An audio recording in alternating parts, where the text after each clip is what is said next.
We'll now look at the COVID and vaccine situation in Germany, and we're joined by DW's Nicole Froelich. Nicole, now vaccine incentives are there in Germany, only free for those who can't get vaccinated, but there's been criticism that tests are too expensive. This move is meant to motivate more people to get vaccinated. Many establishments here in Germany now only allow people who are vaccinated, tested, or have recovered from a COVID infection to access their offers. That could be restaurants, gyms, or movie theaters. So if you're not vaccinated and you want to engage in social activities, it's going to cost you. Until now, the government had invested around €3 billion in the free testing infrastructure. And now they say that everybody has received an offer to get vaccinated.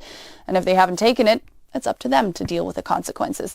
There has been some significant backlash to this approach. Many people think that at €19 the tests are too expensive and that will lead to people not getting tested at all. That can, of course, in turn then have a blurring effect on Germany's COVID statistics, with official and real case numbers drifting further and further apart, and could lead to more infections going unnoticed. It remains to be seen as well if this new approach can do much to convince vaccine skeptics. Pressure, whether it be political or social, has actually led to a more defiant attitude from the people who don't want to get vaccinated. A recent poll revealed that a large majority of those who are not yet immunized are refraining from getting the shot out of spite.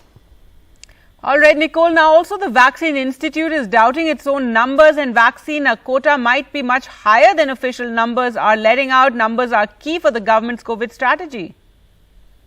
Well, this is a bit of an odd affair. The German Center for Disease Control came out last week doubting its own numbers. According to the official count, 75% of Germans have been fully vaccinated, but they believe the true number is much higher, that it's actually 80%.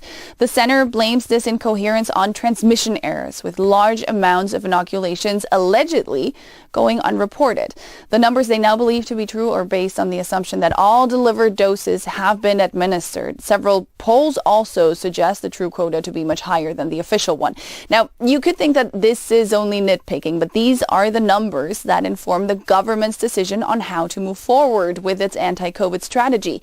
Experts have calculated a necessary vaccination quota of at least 85% for herd immunity to be achieved. Now, the question many, especially opposition politicians, are asking is whether the numbers are really much better than we thought, meaning Germany could theoretically be at the gates of herd immunity, or if this is the Center for Disease Control, which responds to the health ministry, giving the numbers a little boost before a winter that many lockdown-weary Germans go into quite nervously.